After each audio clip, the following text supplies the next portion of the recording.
Hey, David Whitegate with John Keegan, 10-minute daily reality check. John. Yo, what's All right. up? I'm gonna read something to you, okay? Yes, sir.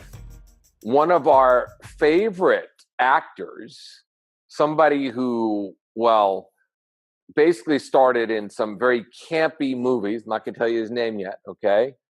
Has been signed to play a movie. It's called You Are My Friend.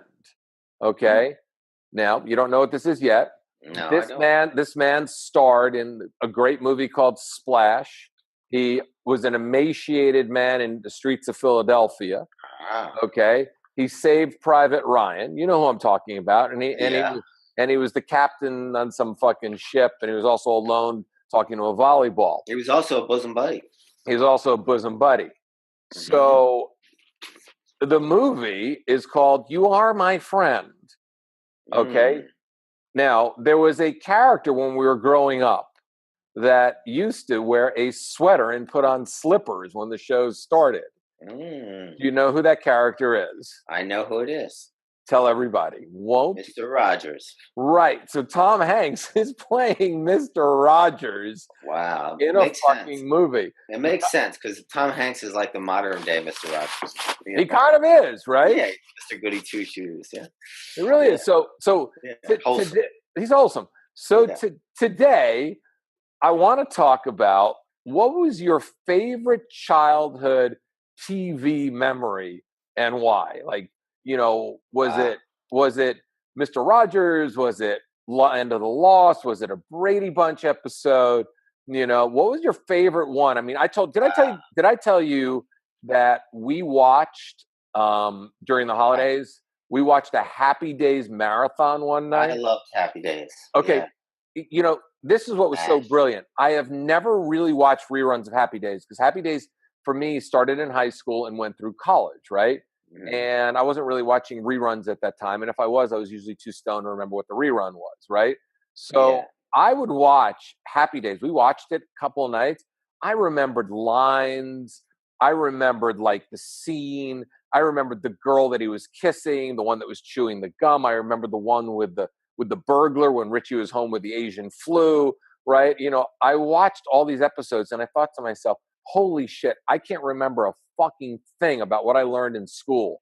But the minute I played Happy Days back, it triggered all these ridiculous memories and all these shows just came back and I knew the line that was next. I knew what Ralph was going to say and Potsy was going to say. So what childhood show was really impactful for you? Well, I mean, every show you said, as you said each one, I had memories of them all. Mr. Rogers, by the way, the more I learn about Mr. Rogers, he was actually a really great person. He was amazing. He was an amazing guy. What he did for children and what he did for humanitarian things that he did. And I mean, he was really dedicated to making kids feel loved. I mean, that was his big thing. He was a stand-up guy. I mean, he was also married to the same woman, Mrs. Rogers, for like 50 fucking years. He wore the same sweater for 50 years. I mean, this guy definitely knew what was going on. I know, and it's great. It's not like, and I remember, and he was just so soft and gentle. He was a gentle soul. But I liked watching that show. I liked watching remember the train would go around and some little characters would come out and talk, and I forget. Like little sock puppet guys. Was that Sesame Street? Did they ever mix Sesame Street and Mr. Rogers or no? No, I don't think those two world collides. I don't think Oscar the Grouch ever hung out with Mr. Rogers. Plus, the fact is that Elmo was a fucking child molester, so Mr. Rogers definitely would have not liked Tickle Me Elmo. No, well, they weren't in the same era. Either. They were not in the same era. It was pretty much Mr. Rogers and Romper Room, and then it went directly to Zoom and the Electric Company. Then it went to Sesame Street, and then it went to some crazy fucking Milky Way. You had a great memory. Oh yeah, I got a great memory. Then it went to like that Milky Way, not the Milky Way show, the fucking Land of the Lost. Why do I always think it's like Land of the Lost was cool? Land of the Lost were cool. So do you remember? Okay, so do you remember the Pacunis, the Slee Stacks, Teresa Taka? Wow. Yeah. Dude, you have like a crazy weird memory. You just remember the weirdest shit. I know. Slee Stacks were the scary ones, right? Slee Stacks with big eyes. Yep, the big eyes. And do you remember the name of the Tyrannosaurus Rex that was always trying to eat Choco, Will, and Holly? No. Grumpy was his name. Oh, that's what they called him. He's always trying to eat them, huh? Yeah. Do you remember fucking HR Puffin stuff? That was the Sid and Marty Krofft acid burning days. Wow, I remember the name, but I don't remember what they're up to. But you're asking me like some things that really affected me, like Happy Days. I loved, I want, obviously, I guess we both wanted to be the Fonz, so that definitely affected us. Well, Even no, but John, this is where I'm getting this. We yeah, are the Fonz. If you yeah, think about it, we don't yeah, hang out. We don't hang out outside a motorcycle outside a greasy spoon place named Arnold's. We actually right. hang out outside a coffee shop, and fucking guys will come running up to us and go, "Hey, John Z. Hey, David Z. Hey, how can I talk to this chick and fucking get her?" Because if you think about it, Richie was the first ever boot camp guy. He went to Fonzie's boot camp, right? He went to Fonzie's Yeah, boot camp, and Fonzie gave him all this fucking advice. And Richie always felt like, oh, I can't run any routines on her. And Ralph Malph was the original PUA because Ralph was always trying to run fucking. yeah, he was always working it. You're right, Ralph, the first PUA, the original. Like, we should give him an award. And what was Potsy up to? Was he running any routines, or what was he doing? No, he was kind of. Potsy was the original guy in his head who was fucking mentally masturbating nonstop. Potsy was always fucking thinking Ralph was cooler than him, and that whenever he was hanging out with Richie, he would always he'd always get all nervous and stuff if they were trying to hook up with chicks, right? And really, if you think about it, David Z and John Z, which is actually Fonzie, right? We don't really like fucking Potsy that much at all because Ralph was at least a PUA amusing guy trying to run routine. Yeah, Richie was very coachable, okay, but Potsy was like a complete fucking nerd that should have been on Tinder right from the get-go in the 50s. Yeah, right. So true. So true. What about, would you say, one of the things that haunts me to this day, and there's probably a lot of people listening never even saw Happy Days, but something that haunts me to this day is whatever happened to Chuck. Chuck is like the guy that literally got Bitcoin at $10 and lost it. Yeah, and true. lost it when it went up to 20,000. It turns out that actually Chuck found out that his father gave him 10 Bitcoins and he lost them all. Chuck, that's like the biggest joke. If you read and you Google Chuck, which I did one night because I wanted to find out. Chuck said that he left Happy Days on his own and didn't want to be a part of it anymore and never looked back. He went into either the ministry or something or some type of weird, average Joe job and never looked back. But you got to think about it. Happy Days had 10 or 11 years, I mean, even though it was 70s and 80s, the residual checks were still decent. I mean, Ron Howard went on to be the most prolific, fucking director in Hollywood. Yeah. Henry Winkler went on to just do bit roles in so many different things and never really had to work again. But yeah, it's funny. It's like, if you think about the guy who was the original Darren in Bewitched, he was only on for one season. And then the show went up to, the show went for 6 more seasons and he got booted off. There's always that guy who was on the show during the original year and either gets killed off, leaves and thinks he's bigger than the show. And the show goes on to fucking syndication and you're fucking straight out of, you're just done.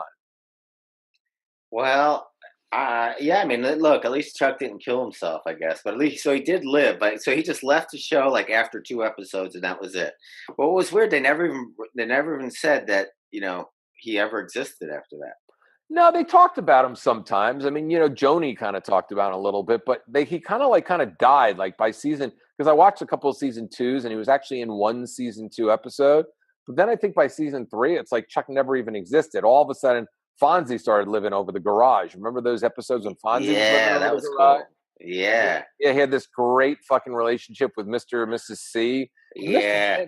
And Mr. C is like the father that we never had. I mean, Mr. C was the greatest dad in the world. I mean, him and Richie had this great relationship. And, Richie was able to tell him the true story that he was a gentleman, but he would lie and tell him the other story. And then his dad would go, "What really happened, Richard?" And Richard would be like, "Oh, I drove her home. We didn't even make out." He goes, "Oh, that's my boy. I love you anyway, even though you're socially retarded." I mean, Yeah. it was great. I watched some reruns of the Brady Bunch too, and Yeah. that was funny. Mm. The world's greatest dad turned out to be one of the biggest dick suckers. I mean, Oh, come on. that's That's another thing. politically. Now you're being politically incorrect again, man. Nah, fucking Come on. politically You can't incorrect. say that. You Play, can't say it. of course, I can say that. Of course, that's what makes it so funny. Mike Brady I was mean, it's very Dad of the crude. Year, I and mean, Mike Brady was one of the biggest gay men in Hollywood, and that's like well, that's two it's separate things. I thought we were talking about how the show affected us as kids. well, the Brady Bunch affected me as kids. I mean, I remember. And I wanted it to be, I mean, I always wanted to be a part of the Brady Bunch family. Like, I wish my family was like the Brady Bunch when I was a kid, because real life wasn't like that, right? Why did you feel like Cousin Arnold? I mean, it was a Cousin Arnold. Oliver. Oliver, No, yeah. I didn't feel like cousin Oliver. He was a Dutz or I whatever. remember, I felt like my family was like full of like the Cousin Olivers. You know, we were never the Brady Bunch. So if you had to pick one family to grow up with, would you have grown up with Leave It to Beaver? Would you have grown up with Mr. Drummond? Because Mr. Drummond was Mm. pretty fucking cool, right? Yeah, yeah, that would Mr. Drummond was pretty cool. You know, he took you yeah. in. Oh my god, we watched so much TV in our life. Oh my god. I know. Ah, I Or would you loved it. or would you rather have Mr. C or let's see, who else? Oh, Family Ties. The I key. wish I know. I wish we could go through each and every one. Wouldn't it be cool if you could like go live in each of them? I liked all of them. Let's see. So Leave It to Beaver. That would have been fun to live in the 1950s, Yep. right? But then I think I would have liked to live in Happy Days the most. And then the Brady Bunch. Now the Brady Bunch was the most colorful. I think I would live in the Brady Bunch house too. Brady Bunch would be great having. All right, here's another thing about the. Plus Here's Marsha, your stepsister, or whatever. right. You know? Think about this about the Brady Bunch too. That was Yeah, never ever. So here's the story of a man named Brady bringing up three very lovely boys. Here's a blah blah blah. Right. A whole song. yeah, Right. yeah. So what the fuck happened to the original Mrs. Brady, and what happened to Carol's husband? Right. There was never these kids never slept at any other house. Right. Yeah, that's true. They never brought up I'm going to see mom, or there was no other yeah, they didn't show that part of being divorced. They didn't show the hell of having to deal with your ex or No, the none of kids that. There was no splitting the kids on the weekend. They had both of them were just gone to never be again, right? never be again, and they both called their new mom and dad and sister and everything. It was like whoever gave birth to Peter, Greg, and Bobby didn't exist anymore. Mike just somehow or another was bringing up three very lovely boys on his own, right? Carol, Yeah. Carol was the Immaculate Conception too. She was like Mary, and she brought Yeah. three fucking daughters, right? That Yeah. it's just what happened to the original man and woman. Was it the 70s and they couldn't talk about divorce and co-parenting and everything else? I mean, it doesn't make any sense. Yeah, I guess it hadn't got I mean, the fact that they were even showing that was already revolutionary, that they were showing because that was a different kind of nuclear family than ever before. So just the fact that they were showing that this exists, that people get divorced and they get remarried and kids live together was already something. Like another show that was out that time that I used to watch every week with my mom was Mary Tyler Moore. Remember Mary Tyler Moore? Yeah, Mary Tyler Moore was cool. Mr. Grant. Yeah, Mr. Yeah, Grant and that what's was his and name? Murray who Ted and Ted. yeah, Ted and Murray was great, who turned out to be the captain on the Love Boat after Yeah, the Mary Tyler Moore show. Murray was really cool because didn't Murray have a crush on Mary? probably. Yeah, And then there was remember the spinoffs from there. Rhoda was a spinoff yeah, from there. right. Rhoda, Valerie Morgenstern, and then Yes. Cloris Leachman did a spinoff. Oh, what was that called? I That think it was was called I think it was just called Cloris. I mean, Cloris Leachman was like yeah, or Bell or something like that. yeah, Yeah, something like that. And then there was the Golden Girls, which I never liked.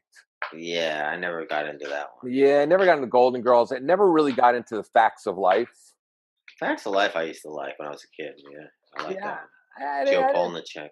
Yeah, I didn't like that. George Clooney was on the Facts of Life. yeah. I don't like him. Yeah, Yeah, he was on the. he's like the epitome of like what they call a stupid actor who thinks he knows it all. Did you So like? arrogant. He's such an arrogant guy. He's so arrogant, George Clooney. I don't know. I got no. I mean, I got has no. he actually ever done anything good? Yeah, he did that show Like, Up in the Air. He did, which was really, really good. is he good though, or is he just kind of average? Um, Average. I think Clooney's kind of good. I like Clooney. I I think he's not as It's not as interesting as movies as Matt Damon movies. I think Matt Damon makes I like Matt Damon. I think Matt Damon makes far more interesting movies than George Clooney. I think George Clooney is George Clooney. He's always the same. Same character. Same. Yeah. Yeah, but he's having a career. He has a great career. He's got a great career. I don't know what it is. I guess I just, it's like, why do these guys always have to tell you their thoughts, and why do they think their thoughts are superior to everyone else's thoughts? Just like, I don't think his thoughts are better than anyone else's thoughts. Because he shoves them in our face all the time. No, John, because we bow down to celebrities in our fucking culture. We don't realize that they're playing a character, and we bow down to them. We all think that they're something that they're not. I mean, the fact of the matter is people are more obsessed with, and this is a whole other podcast which we talked about, people are more obsessed with celebrities than they are their own lives. So the fact is they get all caught up. Anyway, we're digressing here. What TV character, what TV show resonated most with you? We're staying happy. We're done. That's the 10-minute reality check. It's a light one. It's February the 1st, 2018. Watch fucking This Is Us. Do you like This Is Us, John, at all? I've been watching that show. I don't know what that show is. What's that?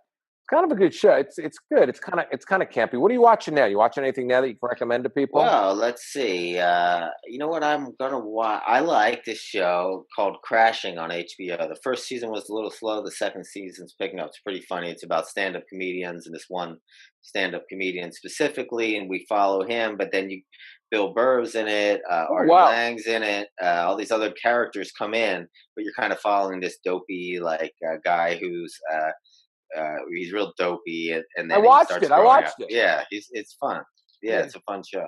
I just finished watching Shameless season whatever it was. Oh, really? Yeah, how's that? It's a good show, and I'm looking forward to Billions. You watched Billions last year, didn't you? It got a little. I started lost interest in that. Yeah. I thought.